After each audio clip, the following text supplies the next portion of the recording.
Imagine saving up money for months, telling your family, this is it. This is our chance. You fill out every form. You double-check every photo.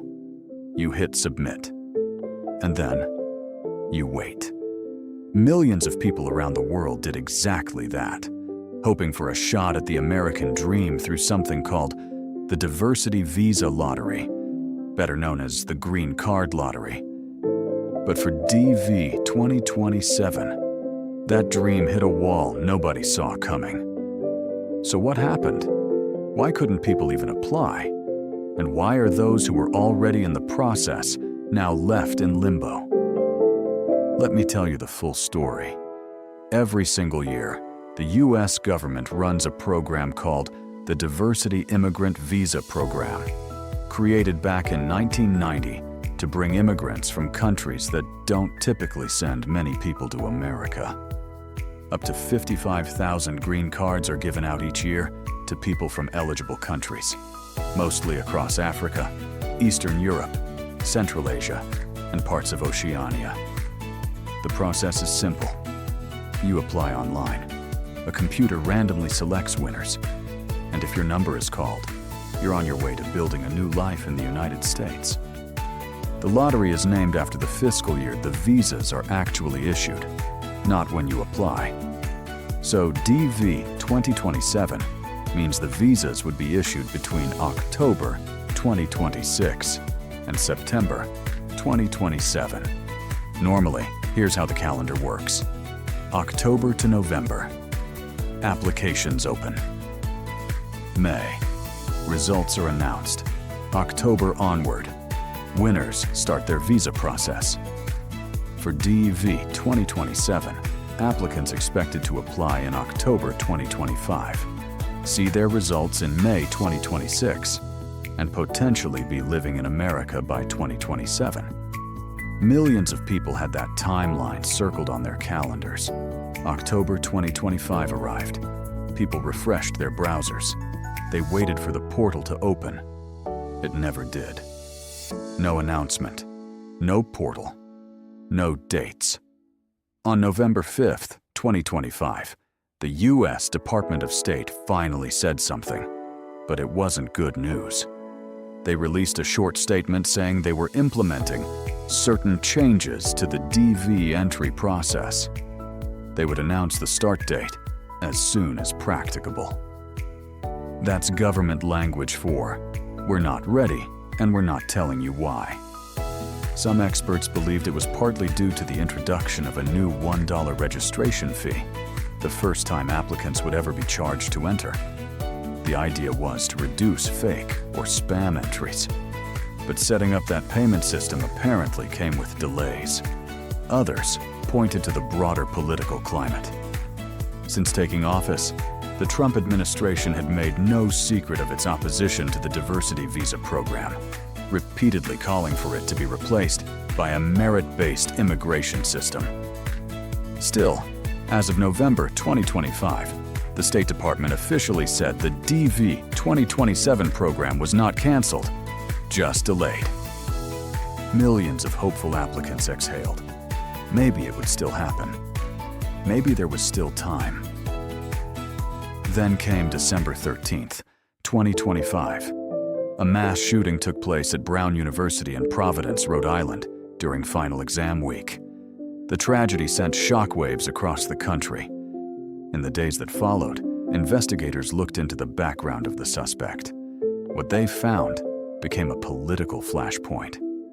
The alleged perpetrator had reportedly come to the United States through the Diversity Visa Lottery program.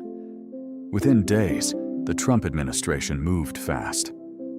On December 18th and 19th, 2025, the Department of Homeland Security, led by Secretary Kristi Noem, announced that, at the direct order of President Trump, USCIS would immediately pause the diversity visa program. In a post on X, Secretary Noem said, "This heinous individual should never have been allowed in our country.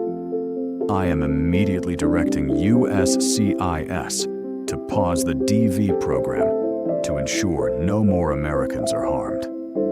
Just like that, the program was frozen. Now here's where it gets complicated and heartbreaking for hundreds of thousands of people. The pause didn't just stop new applications, it froze everything. For DV-2026 winners, people who had already been selected and were in the middle of their visa process, their cases were put on hold. Interviews were still happening at some embassies, but no green cards were actually being issued. For DV-2027, the registration window never opened at all. Nobody could even apply.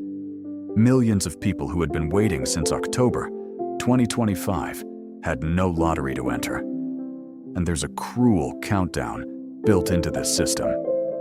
Diversity visas cannot be carried over to the next fiscal year. They expire. So if DV-2026 winners can't complete their process by September 2027, those cases are simply gone. Those visas disappear forever. The pause had no announced end date, indefinite. That word alone crushes hope. Now, no matter where you stand politically, it's worth understanding what this program really means to the world. The diversity visa lottery is a lifeline for people in countries where legal pathways to America are almost impossible. There's no employer sponsor. There's no wealthy family connection. There's just a form, a photo, and hope. The regions hit hardest by this pause: Sub-Saharan Africa, Eastern Europe, Central Asia, countries where the DV lottery is often the only realistic route to U.S. immigration.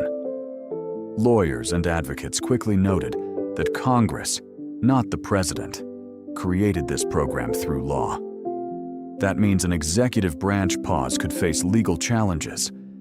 Courts have previously ordered the government to continue processing DV cases when deadlines were at risk. As of early 2026, legal battles were already being discussed. But for the people caught in the middle, their documents expiring, their money spent, their plans shattered, a court battle is cold comfort. So that's the story of DV-2027. A lottery that never opened, a pause that nobody predicted, and millions of dreams now suspended somewhere between hope and uncertainty. If you or someone you know is affected by this, whether you're a DV-2026 selectee or someone who never got the chance to apply for DV-2027, keep following official sources at travel.state.gov, and if possible, consult a qualified immigration attorney. Because immigration law changes fast. And in situations like this, being informed is the most powerful thing you can have. If this video helped you understand what's going on, please like, share, and subscribe, because there are a lot of people out there who need to hear this story. I'll see you in the next one.